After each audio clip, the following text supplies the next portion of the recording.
Dans le cadre de ce 11e congrès de la médecine générale, j'ai le plaisir de vous recevoir. Je vais vous laisser vous présenter peut-être. Oui, donc je m'appelle Emmanuel Allory, je suis médecin généraliste installé à Rennes et voilà. Donc vous participez demain à une table ronde qui promet d'être très intéressante avec des perspectives un peu nouvelles. Est-ce que vous pouvez me dire en gros de quoi il s'agit ? Alors, l'objectif d'une table ronde en fait demain, c'est de présenter l'intérêt pour les professionnels de santé du soin primaire de travailler avec les collectivités territoriales. Alors, qu'entend-on par collectivité territoriale ? En fait, il s'agit des communes, il s'agit des départements, il s'agit éventuellement des régions avec qui les professionnels de soins primaires peuvent élaborer et mettre en place en fait, des projets de santé dans l'intérêt premier du patient et pour améliorer également éventuellement les conditions d'installation des jeunes professionnels de santé. Et l'idée, c'est de vraiment montrer comment un partenariat entre les collectivités territoriales et ces professionnels de santé peut permettre de rendre un exercice de la santé en soins primaires beaucoup plus attractif. On voit à peu près où vous voulez en venir, mais concrètement, est-ce qu'il y a déjà eu des réalisations ? Est-ce qu'on est déjà dans l'actif ou est-ce qu'on est au niveau du rêve et qu'on aimerait bien que ? Alors, je dirais qu'on est un petit peu dans la transition, c'est-à-dire on est un peu dans l'entre-deux.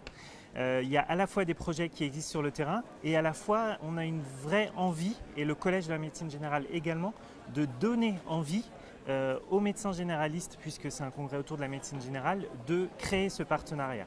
Alors pour leur donner envie, voilà. Qu'est-ce qu'on peut dire de concret qui touche à leur vie quotidienne ? Alors comment donner envie ? Justement en montrant des exemples et en montrant des exemples de réussite, de partenariats qui se sont réalisés alors, dans différents secteurs, à la fois le secteur rural, avec un exemple de partenariat très dynamique au niveau du nord de l'Aveyron, également au niveau de quartiers prioritaires, qui sont des quartiers fortement marqués par les inégalités sociales de santé, et où le partenariat local peut vraiment apporter un bénéfice pour la population et les professionnels de santé parfois en difficulté.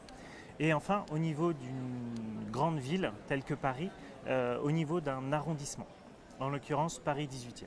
Donc ça, c'est au niveau quelle structure, quelle localisation géographique, on va dire. Mais en termes de réalisation pratique, est-ce que c'est encore à l'état de projet pour ces trois-là ? Ou est-ce qu'il y a déjà un exemple que vous pourriez me donner de quelque chose qui s'est installé, qui s'est mis en place avec les collectivités et qui est très positif dans le sens que vous souhaitez donner à votre initiative ? Tout à fait. Alors ces trois projets en fait sont déjà réalisés et ont fait des petits et ont vraiment apporté la preuve de leur intérêt. Je vais pour vous citer et vous donner un exemple sur le projet d'un quartier prioritaire à Morpas, sur ma ville de Rennes, où en fait il s'est créé un partenariat entre la ville de Rennes et l'ensemble des professionnels de santé d'une maison de santé et des acteurs médico-sociaux en fait, du quartier. Ils se sont mis autour de la table, ils se sont dit notre population elle a du mal à accéder aux soins, qu'est-ce qu'on pourrait faire ? Et en fait, ils se sont centrés sur le bien-être. C'est-à-dire que le patient, avant de venir aux soins, il a déjà besoin de travailler un petit peu sur son bien-être. Et en fait, l'ensemble de ces acteurs se sont dit, on va mettre en place des activités autour du soin du corps, autour du soin mental, autour du bien-vivre, pour essayer de les ramener, de les raccrocher petit à petit en fait, vers la santé. Avoir envie de se soigner. Exactement. Avoir envie de prendre soin de soi. Avoir une raison de le faire. Et tout à fait, et on sait très bien que dans cette population relativement précaire, la santé, ça passe en 3e, 4e ligne, après d'abord réussir à se loger, réussir à se nourrir, réussir à finir les fins de mois, et ensuite éventuellement on passe à la santé. Alors que voilà. C'est pas forcément indépendant. Alors que tout est lié, tout est lié. Et on se rend compte justement avec ce projet qu'en les amenant vers le bien-être, on les amène petit à petit vers la santé. Donc apparemment, vous êtes déjà dans la dynamique qui vous a fait, qui vous ont fait, puisque vous êtes plusieurs bien entendu, qui vous ont fait lancer quelques projets.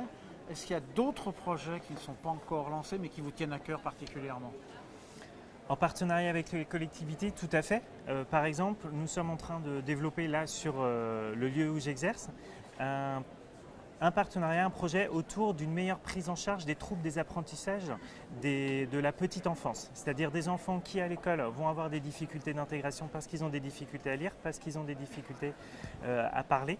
Et en fait, c'est des enfants qui sont mis en marge parce qu'il y a un temps d'attente, notamment dans le secteur des CMP, des CMPP qui est de 9 mois, 1 an, voire 1 an et demi. Donc l'idée c'est d'essayer d'apporter des solutions aux professionnels de santé en premier, dans l'intérêt du patient, pour la prise en charge de ces troubles. Et là en fait on va proposer une coordination entre les acteurs soutenue par la ville de Rennes. Très bonne initiative, donc ça nous incite à nous donner rendez-vous pour une prochaine édition de ce congrès et faire le point sur, je suppose, les nombreuses activités qui vont venir derrière. Voilà, alors tout à fait. Les perspectives, en fait, nous, de notre atelier, c'est d'essayer de donner envie, comme je vous l'ai dit, à ces professionnels de santé, quand ils vont rentrer chez eux, essayer qu'ils décrochent le téléphone ou lorsqu'ils ont des contacts avec des personnes de la ville, de la commune, de les rencontrer et d'essayer de se dire qu'il y a un intérêt des deux côtés, et principalement du côté des professionnels de santé, à rentrer en contact avec soit ces élus des collectivités territoriales, soit ces personnes administratives, un véritable intérêt pour eux à travailler avec ces personnes, toujours dans l'intérêt premier du patient. Il ne reste plus qu'à aller vous écouter demain à la conférence et puis à la table ronde, et puis d'additionner ça à ce que vous venez de nous dire, ce qui était déjà très intéressant. Je vous remercie. C'est moi qui vous remercie. Au revoir. Au revoir.